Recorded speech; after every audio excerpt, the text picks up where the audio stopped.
காலச்சூழல்ல வந்து நிழலும் வெயிலும் சேர்ந்ததா இருக்கணுங்கிறேன். கடும் முயற்சி தானுங்க. எனக்கு மகிழ்ச்சியா இருக்கு. சாப்பிடுறதாங்க அந்த காலத்துல சாப்பிட்டு இருந்தது தானே. ஒரே ஒரு பனை விதை விதைச்சா 10 வருஷத்துல பணம் நொங்கு குடுக்குது. பழம் குடுக்குது. எடுத்து மறுபடியும் இப்படி இந்த மாதிரி செஞ்சா பணம் கிழங்கு குடுக்கும். சீம்பு குடுக்கும். சீம்பு ரொம்ப உடம்புக்கு நல்லது. நல்லா சுவையா இருக்கும். இந்த நம்மாழ்வார் சொல்ற மாரி கழிவறை தண்ணிகள்லாம் இங்க வந்து இறங்குதுங்க கீழ. கொஞ்சம் கீழ வெளிய வராது. வெளிய இருந்துன்னா தான் கொசுவெல்லாம் வரும். இந்த இடத்துல வாழ வச்சுங்க. பாருங்க இதுலயே 3 தான் இருக்கு. எவ்வளவு காய் காய்ச்சிருக்குன்னு பாருங்க. நாட்டுப்பழம். இது காய்க்கிறதுக்கு என்ன காரணம் அப்படின்னா, தேன் பெட்டி வச்சிருக்கிறோம். விவசாயி ஒவ்வொருத்தரும் மருந்து கடைக்கு போறத நிறுத்திட்டு, ஏக்கராவுக்கு ஒரு 10, 20 தேன் பெட்டி வச்சா, உற்பத்தி அதிகமாயிரும். எந்த மருந்த போட்டாலும் உற்பத்தி அதிகமாயிரும். விவசாயம் கெட்டு போயிரும். அத விட்டுறணுங்க. நாங்க 10 வருஷமா இது பண்றோம். எந்த மருந்தும் போடல. பூச்சிக்கொல்லி மருந்து எதுவுமே அடிக்கிறதில்ல. இயற்கை வேளாண்மை தான் பண்ணிட்டு இருக்கிறோம். மண்ணு போடுறோம், மூடாக்கு போடுறோம். எனக்கே ஆச்சரியமா இருக்குது. நாட்டுப்பழம். இப்ப நாங்களாம் தண்ணியே கட்டுறது இல்ல. தார் எத்தச்சோடு இருக்குது பாருங்க. விளாம்பழங்க. கல்லீரல், மண்ணீரலுக்கு ரொம்ப நல்லது. இது முள்சீத்தாங்க. வர்றவங்களுக்கெல்லாம் இந்த இலையெல்லாம் கொடுப்போம். அணில் சாப்பிட்டு இருக்கு பாருங்க. நீங்களே பார்க்கலாம். அணில் குஞ்சு சாப்பிட்டு இருக்கு பாருங்க. மூடாக்கு போட்டா தானுங்க விவசாயம். கண்டிப்பா மரங்கள் வச்சு மரங்கள்ல இருந்து வர்றதை நம்ம சாப்பிட்டுக்கணும். மனிதனுடைய பேராசை தான் வந்து விவசாயத்தை அழிக்கிறது. எதுவுமே போய் சிக்க வைக்கிறது. அது வாங்கக்கூடாது. கடன் கொடுக்குற கடன் வாங்கி பாடுபடுற பணத்தெல்லாம் அந்த கடன்காரனே வாங்கிட்டு போயிடுற. சாப்பிட்றதுக்கு வீலுக்கு வழி இல்லை. மூலிகை, குப்பை மீனி, அம்மான் பச்சரிசி இந்த மாதிரி இருக்கிறதெல்லாம் விட்டுறது. தேவைக்கு பிடிக்குவோம். இங்க தமிழர் மரபு நாற்று பண்ணை இருக்கு. இங்க 1.25 ஏக்கருங்க. 20 நாவல் மரம் இருக்குங்க. நாட்டு எலுமிச்சை, கருகாப்பிலை, வீட்டுக்கு தேவையானதெல்லாம். மாயன் கீரை, தென்னை ஒரு 6, வாழை ஒரு 20ங்க. சப்போட்டா, அந்த தண்ணீர் ஆப்பிள், மாமரம் இருக்கு, முள்சீத்தா இருக்கு, மகிழ மரம் இருக்கு. எல்லாமே கலந்து இருக்குன்னு வச்சுக்க. ஜம்பு நாவல் அது ஒரு 2 மரம் இருக்கு. நல்லா வந்துட்டு இருக்கு. முருங்கை இருக்குதுங்க. 50 முருங்கை இருக்கு. ஏன்னா நாங்க எங்க தொழிலுக்கு அந்த இலை வெளியே வாங்கினா கிலோ 200 ரூபா. அப்ப நாமளே வச்சு அதை எடுத்துக்கலான்ட்டு இப்ப நாங்களே வச்சு எடுத்துட்டு இருக்கிறோம். இன்னைக்கு இந்த வருஷம் ஒரு 300 கிலோ கிடைச்சதுங்க 4 மரத்துல. இப்ப தேன் பெட்டி வச்சதுக்கு அப்புறம் தான் நாவல் வந்து பழம் நிறைய கிடைக்குது. தேன் பெட்டி இல்லை அப்படின்னா இந்த மருதமனை இயங்கவே இயங்காதுங்க. உலகமே இயங்காதுன்னு சொல்றாங்க. ஆனா இந்த மருதமனை இயங்கணும்னா தேன் பெட்டி தான். எங்கெங்க இடம் இருக்குதோ எல்லாம் நம்ம பயன்படுத்திக்கணுங்க. எல்லாமே வச்சுக்கணுங்க. தற்சார்பு வாழ்வியல்ல நம்ம எல்லாமே வச்சுக்கணும். இந்த பகுதியிலேங்க இதுல ஒரு 8 அடி இடம் இருக்கு. இதுல வந்து அடிக்கும் தலைக்கும் இந்த முருங்கை வச்சிருக்கிறோம். முருங்கை எங்களுக்கு தேவையான முருங்கை. அதுக்கு அந்த பக்கம் பூனைக்காளி.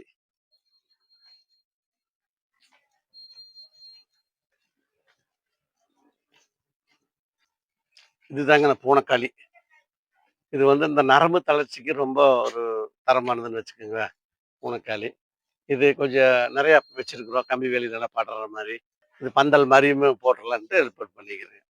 பார்த்தீங்களா? அப்படியே பந்தலுக்கு பந்தலமாச்சு இயற்கையா. நம்மளுக்கு காயும் கிடைக்கும். அந்த மாதிரி. இது வெற்றிலை கொடிங்க. வெற்றிலை எல்லாமே வச்சுக்கணுங்க. தற்சார்பு வாழ்வியல்ல நம்ம எல்லாமே வச்சுக்கணும்.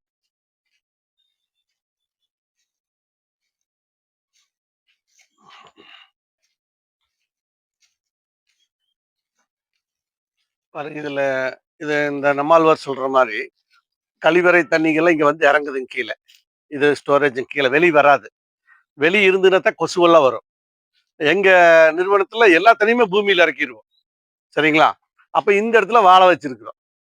இந்த இடத்துல வாழ வச்சுங்க. பாருங்க இதுலயே 3 தார் இருக்கு. இதுல 1, அதுல 1, அதுல 1. 3 தார் வந்திருக்கு. 3 தாருமே பெரிய பெரிய இதா இருக்கு. வந்துட்டே இருக்கு. ஒரு தடவை வாழைய வச்சு விட்டோம்னா அது வந்துட்டே இருக்கு. நாம ஒண்ணுமே பண்ண வேண்டியதில்லை. பாருங்க இந்த பக்கம் தேன் வாழை. அது தாருங்க தேன் வாழை.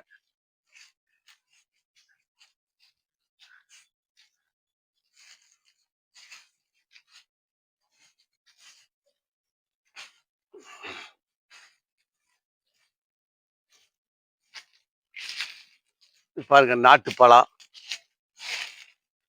எவ்வளவு காய் காய்ச்சிருக்குன்னு பாருங்க. நாட்டுப்பழம். இது காய்க்கிறதுக்கு என்ன காரணம் அப்படின்னா தேன் பெட்டி வச்சிருக்கிறோம். அந்த விவசாயி ஒவ்வொருத்தரும் மருந்து கடைக்கு போறதை நிறுத்திட்டு ஏக்கராவுக்கு ஒரு 10, 20 தேன் பெட்டி வச்சா உற்பத்தி அதிகமாயிரும். எந்த மருந்தை போட்டாலும் உற்பத்தி அதிகமாயிரும். விவசாயம் கெட்டு போயிரும். அதை விட்டுறணுங்க. நாங்க 10 வருஷமா இது பண்றோம். எந்த மருந்தும் போடல. பூச்சிக்கொல்லி மருந்து எதுவுமே அடிக்கிறதில்ல. இயற்கை வேளாண்மை தான் பண்ணிட்டு இருக்கிறோம். மண்ணு போடுறோம், மூடாக்கு போடுறோம். பாருங்க இதெல்லாம் ஈரதழைகள். இதெல்லாம் வந்து அப்படியே இத்து போயிடும். பாருங்க அடி இருக்கிறதுல இத்து போச்சு பார்த்தீங்களா? மேல இருக்கிறது இத்துட்டே வரும். கரையான் சாப்பிடும், மண்புழு சாப்பிடும், அப்படியே இத்து போயிடும். அது மாதிரி பண்ணிட்டு இருந்தா பாருங்க. இது நேத்து வருஷம் வரைக்கும் ஒரு 5 பழம் தான் பிடிச்சிட்டு இருந்தது. இப்ப 35 பழம் பிடிச்சிருக்கு. பாருங்க மேலெல்லாம் பிடிச்சிருக்கு. எனக்கே ஆச்சரியமா இருக்குது. நாட்டு பழம். எந்த ரகமா இருந்தாலும் நாட்டு ரகங்களா விவசாயம் பண்ணிக்கணுங்க. அதுதான் தாங்கும். ஹைபிரிட் இந்த ஒட்டு ரகங்கள்லாம் தாங்காது.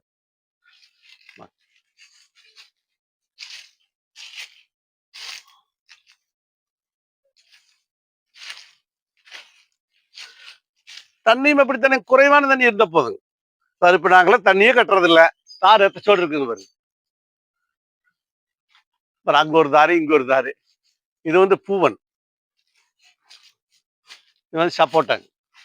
இது கொஞ்சம் நாட்டு ரகம் மாதிரி தான் இருக்கு. நல்லா டேஸ்டா இருக்கும். சுவையா இருக்கும். இது முல்சீத்தாங்க. இந்த புற்றுநோய்க்கெல்லாம் சாப்பிட்றதுங்க. இது கேட்டிருக்கிறாங்க எங்கிட்ட. வர்றவங்களுக்கெல்லாம் இந்த இலையெல்லாம் கொடுப்போம். இது பழமுங்க பெருசாகுது.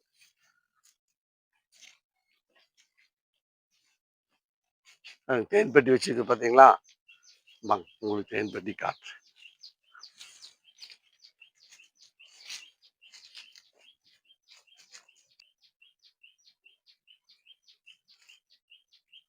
ம். ஒண்ணாகுது. எடுங்க. இதுல அப்படியே நெறைய தேன் இருக்குங்க.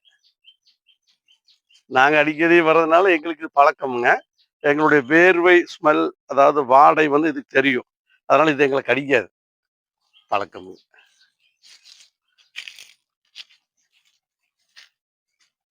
பாருங்க இது இது பப்பாளி. அணில் சாப்பிட்டு இருக்கு பாரு. நீங்களே பார்க்கலாம். அணில் குஞ்சு சாப்பிட்டு இருக்கு பாரு. அந்த பக்கம். அதுங்க தான். தெரியுதுங்களா? ஆ. இதுக்கெல்லாம் பாவம் உணவு நம்மகிட்ட தானே ஒரு நூத்துக்கணக்கான அணில் இருக்கு, பறவைகள் இருக்குது, குருவிகள்லாம் இருக்குது. உட்றதுங்க அது பாட்டுக்கு சாப்பிட்டுக்கிட்டு அப்படின்னு. நாட்டு பறவைங்க. ஆமாங்க. வாங்க.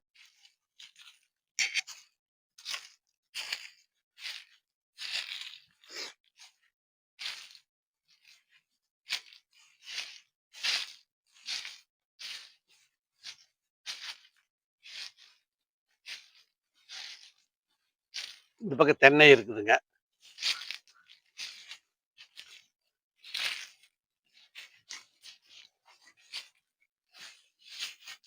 அன்னைக்கு வாட்டர் ஆப்பிள், தண்ணீர் ஆப்பிள் சாப்பிட்டீங்க. ஆனா இப்ப இன்னைக்கு இல்ல. ஆமாங்க.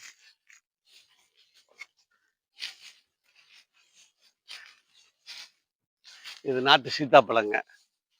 நாட்டு முருங்கை.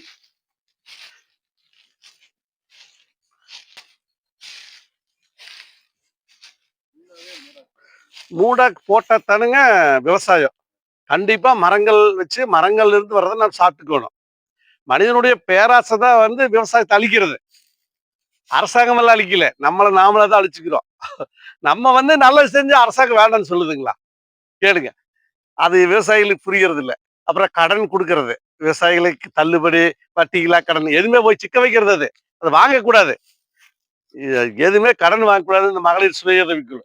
கடன் குடுக்குற கடன் வாங்கி பாடுபடுற பணத்தெல்லாம் அந்த கடன்காரனே வாங்கிட்டு போயிடுறான். சாப்பிடுறதுக்கு அவங்களுக்கு வழி இல்ல. ரொம்ப சிக்கல்ல நெறைய பேரு வாழ்க்கையெல்லாம் கெட்டு போய் இருக்கு. அந்த மாரி எல்லாம் செய்யாம நம்ம அளவுக்கு நாம் செஞ்சுக்கணும். மூடாக்கு பிறகு ஈரம் வந்து அப்படியே இருக்குங்க. பாருங்க இது. இதோட ஈரம் இருக்குதுங்களா? மழை பெஞ்சு 15 நாள் ஆச்சுங்க. ஈரம் இருக்குது பாருங்க. ஈரம் இருக்குதுங்களா? இது ஈரம் இருக்கும். அப்புறம் களைகள் வராது. களைகள் எதுவுமே இருக்காதுங்க. நாங்க இப்ப களைகள் என்ன பண்ணியிருக்கிறோங்கன்னா, எங்களுக்கு வேணுங்கிற இந்த மூலிகை, குப்பைமேனி, அம்மான் பச்சரிசி இந்த மாரி இருக்கிறதெல்லாம் விட்டுறது. அது விட்டுட்டோம்னா, அது எங்களுக்கு தேவைக்கு புடிங்கிக்குவோம். குப்பைமேனி எடுத்து விட்டு வச்சிருப்போம். அது எங்களுக்கு வேணுங்க. வாங்க.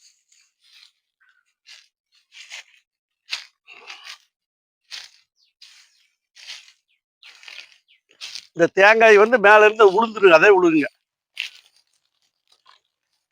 இது நல்ல நாட்டு ரகம்ங்க. இது வந்து நாங்க இப்போ இனிமேல் வந்து நாங்க என்ன பண்றோங்கன்னா தமிழர் நாற்று பண்ணை, பாரம்பரிய நாற்று பண்ணை. பாரம்பரியமான மரத்துல இருந்து போடுறது. இது நாத்தெல்லாம் போட போறோம் குழி. நிறைய பண்ணிட்டு இருக்கிறோம். அடுத்த முறை நீங்க வரும்பொழுது, நாங்க தமிழர் மரபு நாற்று பண்ணை இருக்கு இங்க. இதெல்லாம் போட போறோங்க. காய் பாருங்க. அதெல்லாம் உழுகு, அதே உழுகு. நாங்க எடுக்கிறது இல்ல. அதே உழுகு. உழுகுற போது இதெல்லாம் இப்படி இத செஞ்சிரணும். அடுத்தவங்களுக்கு இதெல்லாம் குடுக்கணும் அப்படின்ட்டு இருக்கிறேங்க.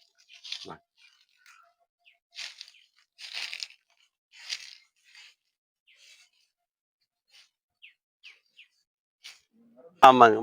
முள்ளெல்லாம் இருக்காதுங்க. எங்க வேணாலும் கால் வச்சுக்கலாம். அப்படி கொண்டு வந்திருக்கிறேங்க அதைய. கடும் முயற்சி தானுங்க. 1 1/4 ஏக்கருங்க. 1 1/4 ஏக்கர். எல்லாமே இருக்குதுங்க. நாவல் ஒரு ஒரு 20 நாவல் மரம் இருக்குங்க. அப்புறம் நாட்டு எலுமிச்சை, கருவேப்பிலை, வீட்டுக்கு தேவையானதெல்லாம். மாயன் கீரை, தென்னை ஒரு 6, வாழை ஒரு 20ங்க. அப்புறம் சப்போட்டா, அந்த தண்ணீர் ஆப்பிள், அப்புறம் மாமரம் இருக்கு, முள் சீத்தா இருக்கு, மகிழ மரம் இருக்கு. எல்லாமே கலந்துருக்குன்னு வச்சுக்க. ஜம்பு நாவல். அது ஒரு 2 மரம் இருக்கு. நல்லா வந்துட்டு இருக்கு. முருங்கை இருக்குதுங்க. ஒரு 50 முருங்கை இருக்கு. ஏன்னா நாங்க எங்க தொழிலுக்கு அந்த இலை வெளிய வாங்குனா கிலோ ரூ. 200. அப்ப நாமளே வச்சு அத எடுத்துக்கலான்ட்டு இப்ப நாங்களே வச்சு எடுத்துட்டு இருக்கிறோம். நாவல்லயும் அப்படித்தான். வெளிய வாங்குனா வாங்கணும். இங்கேயே நாங்களே அதைய ஏற்பாடு பண்ணி, இன்னைக்கு இந்த வருஷம் ஒரு 300 கிலோ கிடைச்சதுங்க 4 மரத்துல. போக போக எங்களுக்கு கூடுதலா கிடைக்கும். அதுக்கு தான் இந்த மரங்கள் வச்சிடுறது. நாட்டு மரங்களுங்க. சிறு நாவல், பெருநாவல் 2 வச்சிருக்கிறோம். எல்லாமே நாட்டு ரகம்.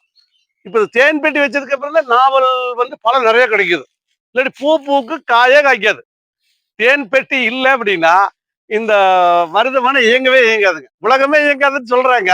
ஆனா இந்த மருதமனை இயங்கணும்னா தேன் பெட்டி தான். அப்புறம் தண்ணி ஒரு 10, 15 நாளைக்கு ஒருக்க தண்ணி விடுவாங்க சொட்டு நீர்ல. அது மட்டும் மழை இல்லைன்னா மழை வந்ததுன்னா அதே சரியா போயிடும். சாலையோரங்கள் வெளியில இருக்கிற தண்ணியில உள்ள கொண்டு வந்துருக்கிறோம். விவசாயி பெரும்பாலும் இருக்கிற தண்ணி வெளியேற்றுவாங்க. வெளியேற்றக்கூடாது. உள்ள கொண்டு வரணுங்க தண்ணி.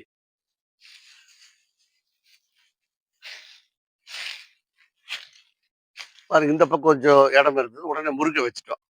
எங்கெங்க இடம் இருக்குதோ எல்லாம் நாம பயன்படுத்திக்கணுங்க.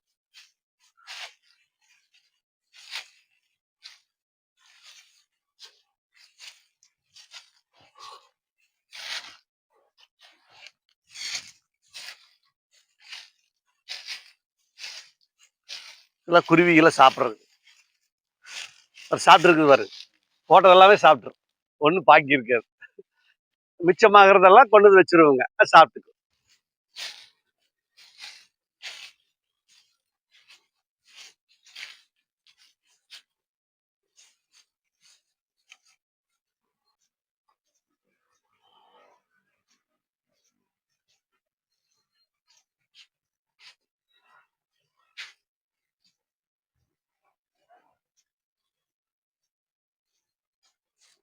இது விளாம்பழம்.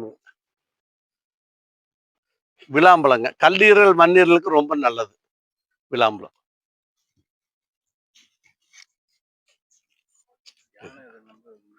ஆமாங்க. இதுக்குள்ள இருக்கு. யானை சாப்பிட்டுச்சுன்னா இதுக்குள்ள இருக்கிறதெல்லாம் எடுத்துக்கு இந்த மறுபடியும் ஓடு மட்டும் வெளியே வரும்.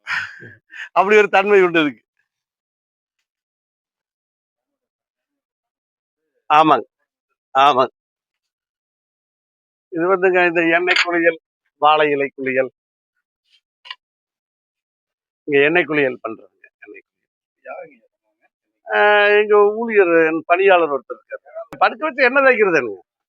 கை கால் மசாஜ்ன்னு ஆங்கிலத்துல மசாஜ்ன்னு சொல்லுவாங்க. தமிழ்ல எண்ணெய் குளியல் அப்படின்னா நீவுதல். எண்ணெய் போட்டு நீவறது. அதாங்க. வண்டி எப்படி சர்வீஸ் பண்றோம்? ஒர்க் ஷாப் விட்டு. அது மாதிரி இது. கண்டிப்பா இந்த மாதிரி செய்யணும். ஒரு 3 மாசத்துக்கு ஒருக்கா செய்யணும்னு சொல்றாரு. எங்களுடைய மருத்துவர், சித்த மருத்துவர் சரவணன் 3 மாதத்துக்கு ஒரு முறை இந்த எண்ணெயில சர்வீஸ் பண்ணணும்.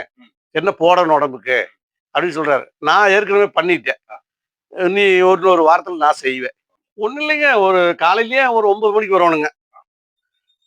காலையில முடிஞ்சா கொஞ்சம் கஞ்சி சாப்பிடாம முடிஞ்சா கஞ்சி கிஞ்சி எல்லாம் குடிச்சிட்டு ஒரு 8, 8:30க்கு இங்க வந்துடணுங்க. 8 மணிக்கு வந்துட்டா தான் அப்புறம் ஆரம்பிக்க முடியும். 1.5 மணி நேரம் ஆகுங்க. 1.5 மணி நேரம் ஆகும். நீங்க குளிக்கிறதுனா குளிச்சுக்கலாம். அந்த வேலையெல்லாம் செஞ்சுக்கலாம். தொகைங்களா? ஒரு ரூ. 1200 எண்ணெய் தேய்க்கிறதுக்கு எண்ணெயெல்லாம் நாங்களே போட்டு எல்லாம் தேய்ச்சு விட்டுருவோங்க. ஊழியர்கள்லாம் இருக்கிறாங்க. அது செஞ்சு குடுப்பாங்க. குளிக்கிறது எல்லாம் குளிச்சு விடணும், எல்லாமே நீட்டா ரெடி பண்ணணும்னா ரூ. 1500 வருங்க. என்ன காரணம்னா, நெறைய வேலை இருக்குதுங்க. ஒரு ஆளுக்கு வந்து அதுக்கு கிட்டத்தட்ட ஒரு 2 ஆள் வேலை இருக்குதுங்க அதுக்கு. அப்புறம் எண்ணெயெல்லாம் மூலிகைலாம் போட்டு காய்ச்சி அந்த எண்ணெயத்த தேய்க்கிறோம். அந்த மாரியெல்லாம் வேலை இருக்குது. ஒரு நாளைக்கு ஒரு 2 பேர்த்துக்கு தான் செய்ய முடியும். 12 மணி வரைக்கும் தான் செய்ய முடியும். அதுக்கு மேல செய்ய முடியாது. ஏன்னா ஓய்வு வேணும்ல ஊழியருக்கு. அதனால 2 பேர்த்துக்கு தான் செய்ய முடியும். அப்புறம் மண் குளியல், வாழை இலை குளியல் அதெல்லாம் நாங்க தேதி அறிவிக்கப்பட்டு, அப்புறம் அதை செய்வோம்னு வச்சுக்கோங்க. ஏற்கனவே நாங்க செஞ்சது தான். மீண்டும் அதை செய்ய போறோம். சரி.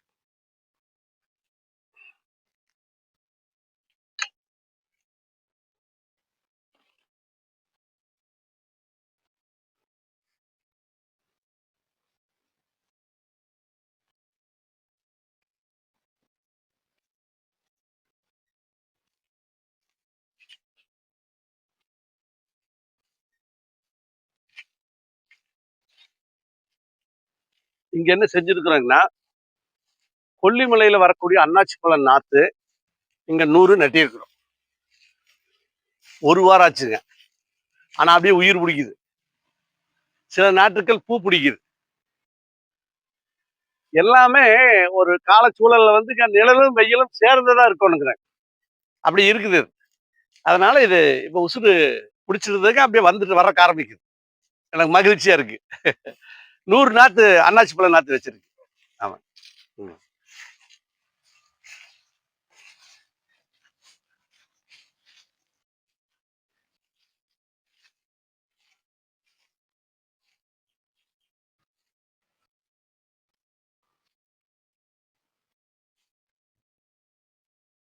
இந்த பகுதி.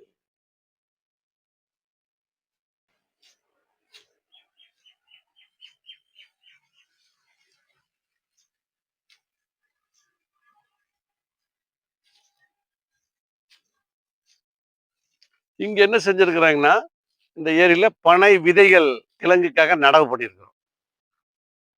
நெறைய பனை விதைகள் கிடைச்சதுங்க. எங்களுக்கு அது இந்த பனங்கிழங்கெல்லாம் எடுத்து, அதையெல்லாம் பவுடர் பண்றதுக்காக, பொடி பண்றதுக்காக, இத நாங்க வந்து பண்ணியிருக்கிறோம். இந்த நிலம் சும்மா தான் இருக்கு. இங்க விட்டோம்னா களைகள் வந்துரும். அதனால நமக்கு ஒரு பிரயோஜனமா, ஒரு பயன்பாட்டுக்கு உண்டான வழியில செய்யணும்னு சொல்லிட்டு, இதை வந்து அடிக்கு நிலைக்கு இதை செஞ்சிருக்கிறேன். பனங்கிழங்கு. நல்ல இரும்பு சத்து உள்ளதுங்க பனங்கிழங்கு. சாப்பிடுறதாங்க அந்த காலத்துல சாப்பிட்டு இருந்ததுதானே. ஆமா. இப்ப மக்கள் வந்து அத விட்டுட்டாங்க. விவசாயிகளே அத விட்டுட்டாங்க. விவசாயிகளுடைய இடங்களுக்கு பக்கத்துல பனை மரம் இருக்குது, கொட்டுது. ஒரே ஒரு பனை விதை விதைச்சா 10 வருஷத்துல பனம் நொங்கு குடுக்குது. பழம் குடுக்குது. எல்லாமே குடுக்கும். அத எடுத்து மறுபடியும் இப்படி இந்த மாரி செஞ்சா, பனங்கிழங்கு குடுக்கும். சீம்பு குடுக்கும். சீம்பு ரொம்ப உடம்புக்கு நல்லது. நல்லா சுவையா இருக்கும். சரிங்களா? அது விவசாயிகள் அத செய்யணும். அது செய்யறத விட்டு போட்டு உரக்கடைய நம்பி நம்பி ஏமாந்து போறாங்க. உரத்த வாங்கி வாங்கி போட்டு இது இப்படி இயற்கையாவே கிடைக்குது. தண்ணி எல்லாம் ஊத்த வேண்டியது இல்லைங்க இதுக்கு. சும்மா அப்படியே வச்சு விட்டா போதுங்க. ஒரு 3 மாசம் 4 மாசத்துல வந்துருது. கிழங்கு. பாருங்க இந்த ஏரியா ஃபுல்லா இருக்குது.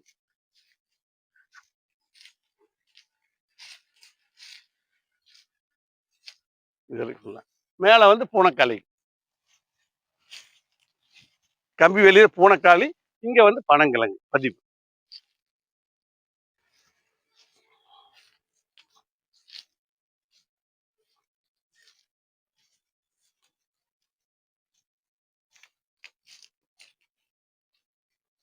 கொஞ்சம் இடைவெளி இருக்கு. தென்னை வச்சுட்டோம்ங்க.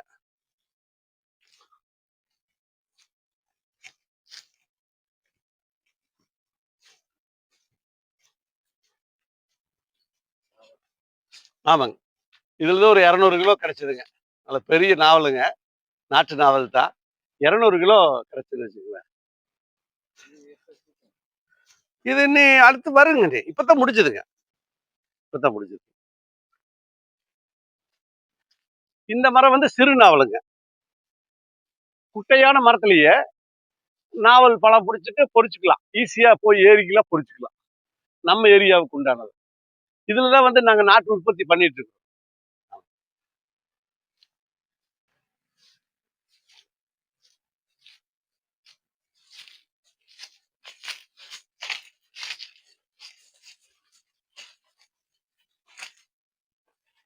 இது நாட்டு சீத்தாப்பழம். நாட்டு சீத்தாப்பழம். நெறைய பிடிக்குங்க. ஆமாங்க. நோனி. ஆமா. இது நல்லதுதாங்க. ஜூஸ் போட்டு தான் குடிக்க முடியுங்க. ரசம் பிழிஞ்சு, சர்க்கரை போட்டு, அப்புறம் பல ரசமா தான் சாப்பிட முடியுங்க இது. உடலுக்கு என்ன மாரியான ரத்தத்தெல்லாம் சுத்தம் பண்ணும். ஆமாங்க, ஆமாங்க, ஆமாங்க. அதனுடைய பேர் என்ன சொன்னீங்க? நோ நுணா. நுணா. நோனி. சரி.